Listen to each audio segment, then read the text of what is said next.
Welcome back once again नाजरीन। Break पर जाने से पहले हमारे साथ जो बहुत ही उम्दा और बहुत ही इंटरेस्टिंग गेस्ट हमारे साथ आज स्टूडियोज में अलाइजा सुनील। ऑब्वियसली आपकी फिटनेस के हवाले से बात हो रही है, फिटनेस ट्रेनर है, तो हमें नई नई चीज़ें लर्न करने की आज जो है वो अपॉर्चुनिटी मिली है। अच्छा अलाइजा, जैसे हम ब्रेक पर जाने से पहले बात कर रहे थे जुम्बा के हवाले से, तो it's a full body exercise. ऐसे इसके अलावा कौन कौन सी ऐसी वर्कआउट हैं जो हमें हेल्प आउट करते हैं कि हमारे जो पूरा जो बॉडी है उसकी सारी एक्सरसाइजेस घर बैठे भी हो सकती हैं?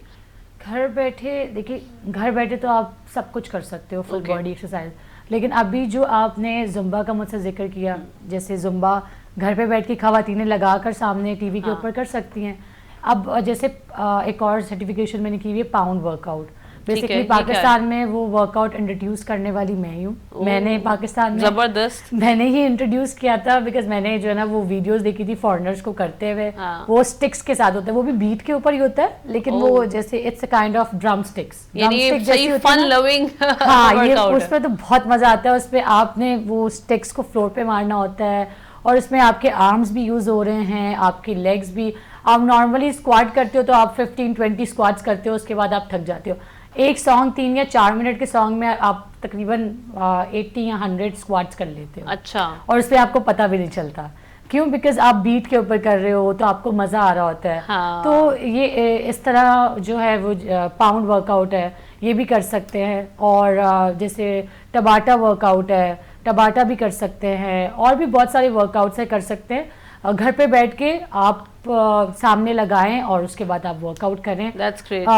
नॉर्मल जो लोग इतना ज़्यादा हाई इंटेंसिटी नहीं कर सकते, वो लो इंटेंसिटी वर्कआउट्स करें। जस्ट बिगिनर वर्कआउट होता है, स्क्वाट्स करें, लंजेस करें, हाँ। फ्लोर पे एक्सरसाइज कर ले, सिंपल क्रंचेस, बहुत सारी सिंपल एक्सरसाइजेस हैं। इंशाल्लाह हम नेक्स्ट जब करेंगे तो फिर उसमें हम लोगों को परफॉर्म करके दिखाएंगे। एग्जैक्टली हम करके। अच्छा, ये बहुत अच्छा है कि एक तो हो गया ना कि घर पे बैठ के भी आप कर सकते हैं। वो खवातीन जो परेशान है कि भाई घर से बाहर नहीं निकला जा रहा, परमिशन के भी कुछ इश्यूज होते हैं कि भाई घर से परमिशन नहीं मिल रही, और या आपके वो सर्कमस्टांसेस भी होते हैं, आपके फाइनेंसेस नहीं है, आप अफोर्ड नहीं कर सकते। लेकिन मेरे ख्याल में एनवायरनमेंट बहुत मैटर करता है। अगर आप अफोर्ड कर सकते हैं और अगर आपको घर से एक परमिशन है तो आई गेस आपको घर से बाहर निकलना चाहिए। एक तो ये कि जब आप जिम में जाते हैं आप सोशलाइज करते हैं, दैट्स द प्लेस कि जहां आप जाके सोशलाइज कर सकते हैं, आपको न्यू फ्रेंड्स मिलेंगे, नए लोग मिलेंगे, नई चीजें सीखने का मौका मिलेगा, राइट? और वो मोटिवेशन भी आपको जो घर पर होती है, हाँ। उससे 50% ज्यादा आपको बाहर जब आप जाके करते हो, दूसरा कोई कर रहा होता है, उसको देख के आपको ज्यादा मोटिवेशन होती है। हाँ। कि नहीं, ये कर सकता है तो मैं भी कर सकती हूँ। हाँ। या मैं भी कर सकता हूँ। हाँ। तो वो मोटिवेशन लेवल आपका हाई हो जाता है थोड़ा सा। अच्छा, what's the perfect time for gymming और फॉर वर्कआउट? देखिए, टाइम जो टाइम आपको मिल जाए। नहीं, अगर आपके पास दिन में आप समझते हैं कि अगर आपके पास आप फ्री डेज, आप सारा दिन अगर फ्री हैं और आपको लग रहा है कि आपको किसी बेस्ट टाइम पे करना चाहिए, तो आई प्रेफर मॉर्निंग। हाँ, ठीक है, मॉर्निंग में अगर आप कर सकते तो करें, वरना ये नहीं है कि आपने मॉर्निंग में ही करना है। आप कुछ भी करें, आप जॉब कर रहे हैं, कुछ भी कर रहे हैं, तो आपने मॉर्निंग में ही करना है। आपको जब टाइम मिल रहा है, चाहे वो आधी रात को भी आपको टाइम मिल रहा है ना, आप वर्कआउट करें। हाँ। लेकिन अगर आप मेरी प्रेफरेंस पे जाएंगे, अगर आप बोलेंगे कि नहीं कोई राइट टाइम बताएं, तो फिर मैं मॉर्निंग का बोलूंगी कि आप मॉर्निंग करें। अच्छा, जिम करने से, वर्कआउट करने से आपकी स्किन कितनी, हम कहते हैं ना कि कुछ लोग कहते हैं कि भाई जब आप जिम करते हैं स्वेटिंग होती है, स्किन ग्लो करती है, ये सही बात है? कितना फर्क पड़ता है, किस हद तक फर्क पड़ता है? बहुत फर्क पड़ता है। आप अपने अंदर चेंजेस आपको खुद फील होने लग जाते हैं, आपकी स्किन में, आपकी बॉडी में। आप इतने एक्टिव, आप लोग समझते हैं कि जिम करने से शायद मैं थका थका फील करूंगा, या मैं जिम करूंगा तो फिर मैं काम नहीं कर सकूंगा। ऐसा बिल्कुल भी नहीं है। आप इस चीज़ को करके देखें, एक्सपेरिमेंट खुद से करके देखें, आपको खुद आइडिया होगा कि जब आप वर्कआउट करेंगे तो आप बहुत ज़्यादा एनर्जाइज फील करेंगे, जबकि आप नॉर्मली इतना ज़्यादा एनर्जेटिक नहीं होंगे। आप थके थके होंगे, आपको हर वक्त नींद आ रही होगी, लेकिन जब आप वर्कआउट स्टार्ट करेंगे आप एक्टिव रहेंगे। आप पूरा दिन एक्टिव, आप सुबह में वर्कआउट कर रहे हैं, आप पूरा दिन एक्टिव हैं, आप काम भी कर रहे हैं, आप भाग दौड़ भी रहे हैं, आप सब कर रहे हैं वर्कआउट करने के बाद भी। हाँ। तो ये होता है कि बहुत सारे लोगों के दिमाग में डिफरेंट कॉन्सेप्ट्स हैं कि अब जैसे ये कॉन्सेप्ट है, लोग डंबल्स नहीं उठाते। हाँ। बहुत सारी खवातीनें, मैं ट्रेनिंग करवा रही होती हूँ, वो 2 kg मैंने बोला आप वर्कआउट स्टार्ट, ने बोला नहीं मैं नहीं कर सकती, मेरे मसल बन जाएंगे, मेरे मसल बन जाएंगे। इस चीज से। एग्जैक्टली। तो ये भी बेसिकली मिसकंसेप्शन है। हाँ, ये मिसकंसेप्शन है लोगों का, जो माइंड वही डिफरेंट कॉन्सेप्ट्स क्रिएट हुए हैं। अब अगर आप वर्कआउट कर रहे हैं, हाँ। ठीक है, मैं सिंपली इनको एक ही बात बोलती हूँ कि देखें, जो हमारी खवातीन है ना, उनके अंदर वो जेनेटिक्स ही नहीं है कि वो मसल गेन करें, ठीक है, उस तरह से जिस तरह से लड़कों के। हाँ, टोनिंग हो जाती है, आपको ऐसा फील होता है कि आपके जो है वो मसल बन गए हैं, डोले बन हाँ, रहे हैं, मसल बहुत बड़े बड़े हो गए हैं, आर्म्स बहुत, ऐसा नहीं होता है। आपके मसल जो है वो टोन्ड हो जाते हैं, स्टिफ हो जाते हैं। अब मैं इस फील्ड में 6 साल से मैं अपने ऊपर काम कर रही हूँ, इतने हैवी वेट उठाने के बाद ही मेरा इतना सा मसल बना है, इतना सा। तो आप 2 kg का वेट उठा के कैसे मसल बना सकते हैं? इसका मतलब है जो हम खवातीन देखते हैं अक्सर, हम वो आती है ना गोरियां जब आपको ट्रेनिंग करवा रही होती हैं, हम देखते हैं टीवी पे, यूट्यूब पे, तो उनके जो मसल्स बने होते हैं ये उनके हार्मोनल कोई इश्यूज होते हैं, राइट? हार्मोनल इशू होते हैं, स्टेरॉइड्स। वो स्टेरॉइड्स का इस्तेमाल जो है वो आपके बना सकता है ऐसे मसल्स। बिल्कुल, एग्जैक्टली। हमारे तो यहाँ के भी आजकल जो यंग जनरेशन है वो आजकल इन्हीं चीज़ों के पीछे भाग रही है, स्टेरॉइड, सप्लीमेंट्स, जबकि बहुत हार्मफुल है, बहुत हार्मफुल है, बहुत ज़्यादा। मैं यही कहूँगी, क्योंकि मेरी रिकमेंडेशन ये है कि आप नेचुरली जाएं, हर चीज़ के साथ आप जाएं, नेचुरली जाएं। आप ट्रेनिंग भी कर रहे हैं तो आप नेचुरली करें, आप डाइट कर रहे हैं तो आप नेचुरली करें। अच्छा, हम जब जिम में जाते हैं तो अक्सर हमें वहाँ पर फूड सप्लीमेंट्स जो कहते हैं जी ये डाइट सप्लीमेंट है आपका, ये आप खाएं, डिफरेंट किस्म के वो जो पाउडर्स होते हैं प्रोटीन के लिए, उसके हाँ, लिए प्रोटीन पाउडर तो आप ले सकते हैं। देखें, अब हमारी बॉडी को प्रोटीन की ज़रूरत होती है, हमारी बॉडी को कार्ब्स भी चाहिए, प्रोटीन भी चाहिए, फैट भी चाहिए। तो एक प्रॉपर आपकी बॉडी को प्रोटीन देने के लिए आप उस तरह से नहीं खा पाते हो। अब आपको फॉर एग्जांपल अगर मैं आपको बोलूँ आपने 10 अंडे खाने हैं, तो आप खाएंगी? बिल्कुल नहीं। आप बोलेंगी नहीं, मैं तो 1 या 2 खा सकती हूँ। या और भी बहुत सारे, कुछ लोग बोलते हैं मैं चिकन नहीं खाता, कुछ लोग बोलते हैं मैं बीफ या मीट नहीं खाता। तो आप प्रॉपर अपनी बॉडी को प्रोटीन जो आपकी इनटेक आपको चाहिए वो आप नहीं ले रहे, आप उतनी कंज्यूम नहीं कर रहे। तो फिर ये जो प्रोटीन शेक्स और प्रोटीन पाउडर्स हैं, ये इसीलिए हैं ताकि वो आप अपनी प्रोटीन का जो इनटेक है आप वहां से पूरा नहीं कर पा रहे, तो फिर आप यहाँ से कर लें।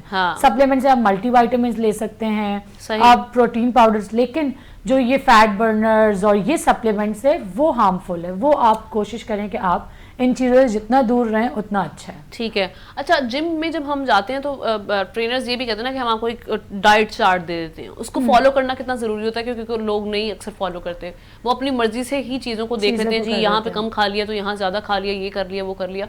तो ये डाइट चार्ट को फॉलो करना कितना इम्पोर्टेंट है? अगर कोई आपको आपके न्यूट्रिशनिस्ट या आपका ट्रेनर आपको डाइट प्लान दे रहा है, तो वो आपकी बॉडी को जितनी कैलोरीज की ज़रूरत है वो उस हिसाब से आपको डाइट प्लान दे रहा है। तो आपके उसके अकॉर्डिंगली ही आपको चलना है। क्योंकि अगर आपको फॉर एग्जांपल उन्होंने 1500 कैलोरीज का या 2000 कैलोरीज का आपको डाइट प्लान दिया है, तो आपने उसके अकॉर्डिंग ही करना है। अगर आप उसको आगे पीछे करेंगे तो आपके कैलोरीज भी आगे पीछे होंगे। हाँ, आप उनसे डिस्कस करें, आपको वो चेंजेस कर देंगे या कुछ भी कर देंगे, लेकिन अपनी मर्जी से वो करना। और जो लोग नहीं कर सकते डाइट प्लान फॉलो, उनके लिए तो वो ये कि वो अपने हिसाब से चीज़ें मैनेज करें, लेकिन तरीके से पोषण कंट्रोल करके चलें। और जो डाइट प्लान फॉलो कर रहे हैं वो उसके अकॉर्डिंग ही चलें। और कितने दिन आपके चीट डेज हो सकते हैं? My favourite question. Cheat days तो देखिए, आप करना चाहें तो आप पूरा हफ्ता भी चीट डे कर सकते हैं, लेकिन नहीं, वो सही आपको कोई फायदा नहीं है। हाँ, एग्जैक्टली। लेकिन मेरे हिसाब से आपको महीने में 1 या 2 बार चीट डे करना चाहिए। महीने में 1 या 2 बार? 2 बार, एग्जैक्टली। हाँ, अगर देखिए जब हम डाइट करना स्टार्ट करते हैं ना, तो हमारी स्टार्विंग्स बढ़ जाती हैं, क्रेविंग्स होती हैं। जो चीज़ हम नहीं भी खाते हमें उस चीज़ की भी क्रेविंग हो रही होती है जब डाइट स्टार्ट करते हैं।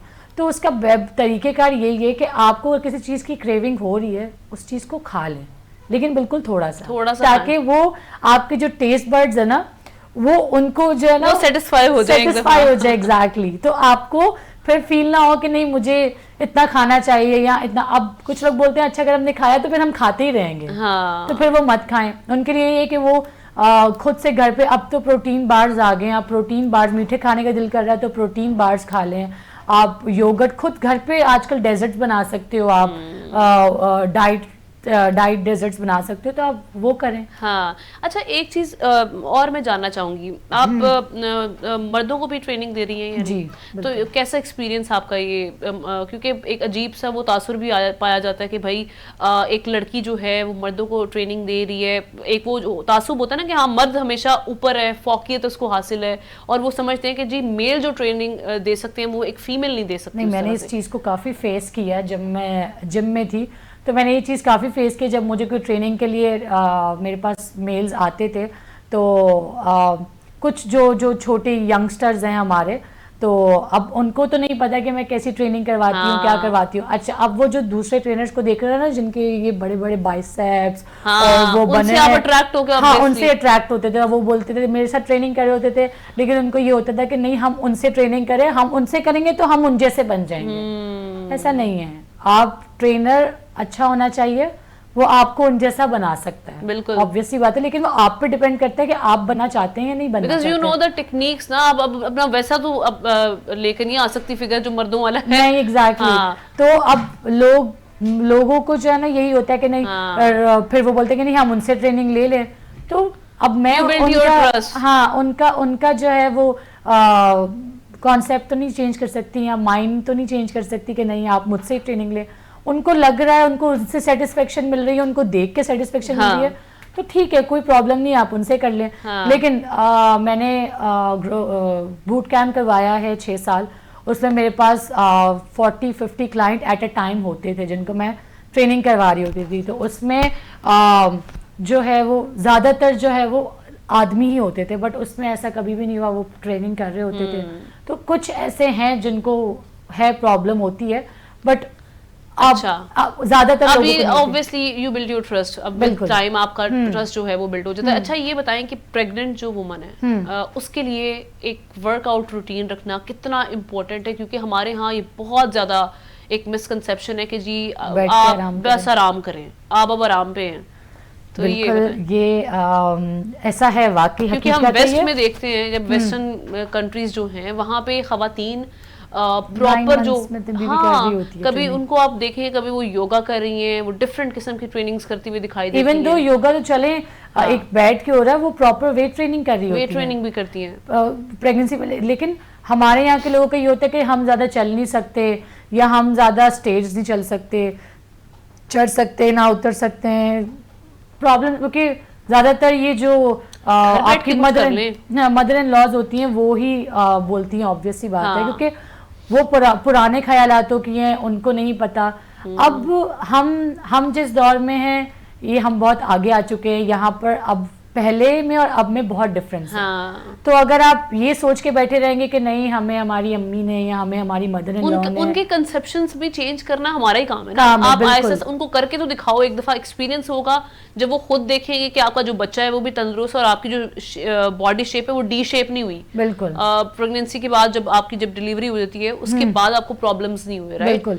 अगर आप नहीं जिम आपको नहीं निकलने दे रहे घर से बाहर, आप घर पे करें, कमरा बंद करें अपना आराम से करें, ट्रेनिंग करें। आप बहुत ज़्यादा हेल्प करती है प्रेगनेंसी डिलीवरी में। स्क्वाट्स हम करते हैं, अब कहते हैं इस तरह से बैठना नहीं चाहिए, ये कंसेप्शन है ना लोगों का, कि ये मिसकंसेप्शन है कि इस तरह से बैठना नहीं चाहिए, जबकि स्क्वाट्स बहुत हेल्प करते हैं। अगर आप देखें, आप इसके ऊपर स्टडीज करें, आप देखें तो ये आप अगर स्क्वाट्स करते हैं तो वो आपकी डिलीवरी में बहुत हेल्प करते हैं। तो इसलिए आप लोगों की बातों में नहीं जाएं, आप अपनी स्टडीज करें, आप एजुकेट हैं, आप पढ़ें, देखें, और उसके बाद फिर जो है ना वो लोगों की बात पे फिर। और हफ्ते में कितने दिन आपको वर्कआउट करना चाहिए, जिम करना चाहिए, वेट ट्रेनिंग होनी चाहिए आपकी हफ्ते में?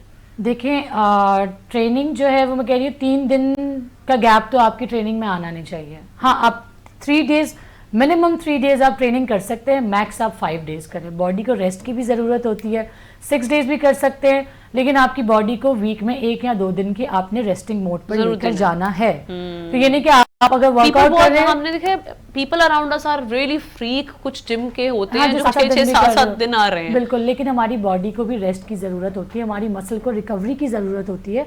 तो हर चीज़ की एक लिमिट होती है। हाँ। आप अपनी लिमिट से ज्यादा कुछ करेंगे तो फिर उसके नुकसान आते हैं। तो इसलिए आपको उसके साथ चलना पड़ता है। तो आप 5 दिन कर रहे हैं, मैं कह रही हूँ मोर देन इनफ। स्लीप कितनी इंपॉर्टेंट है वर्कआउट से? आप जब कुछ लोगों के स्लीप पैटर्न बहुत खराब होते हैं, उन्होंने रूटीन बहुत खराब सेट की होती है अपनी। अब जैसे कुछ लोग हैं वो मेरे पास आते हैं, ट्रेनिंग कर रहे होते हैं, वो कहते हैं हम प्रॉपर ट्रेनिंग कर रहे हैं, हम प्रॉपर डाइट कर रहे हैं, लेकिन हमारा वेट कम नहीं हो रहा।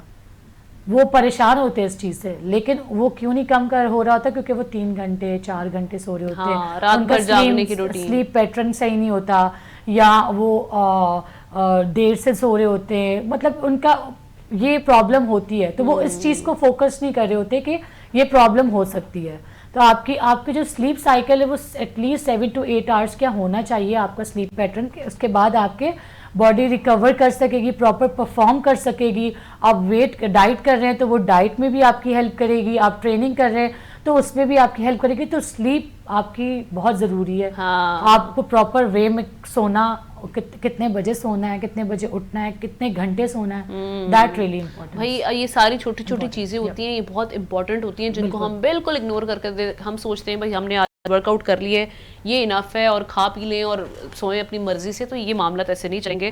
Thank you so much for being on the show ELISA Sunil. बड़ा मजा है आपके साथ बात करने का, और बहुत इन्फॉर्मेशन जो आपके नॉलेज में, ऑब्वियसली जब आप किसी के साथ बात करते हैं, जो एक्सपर्ट्स होते हैं, जब उनके साथ बात करते हैं तो आपको बहुत नॉलेज मिलता है। आपको अपना भी एक नॉलेज होता है, आपकी अपनी एक रिसर्च होती है, लेकिन अगेन एक्सपर्ट्स की जो एक्सपर्टीज हैं वही हमसे जब शेयर करते हैं तो चीज़ें जो हैं वो मजीद आगे बढ़ती हैं। Thank you so much again. नाज़रीन, इसके साथ ही हमारे आज के प्रोग्राम का वक्त खत्म हुआ चाहता है। आई होप कि आपको आज का शो अच्छा लगा होगा। अगर आपको ये शो अच्छा लगा है, पसंद आया, तो अपना फीडबैक ज़रूर दीजिएगा। यूट्यूब पर जाकर जो हमारी वीडियो है उसको लाइक, शेयर एंड सब्सक्राइब आपने ज़रूर करना है। कमेंट सेक्शन में आपने कमेंट ज़रूर करना है। इंशाल्लाह कल फिर आपकी खिदमत में हाजिर होंगे। तब तक के लिए अल्लाह हाफिज़।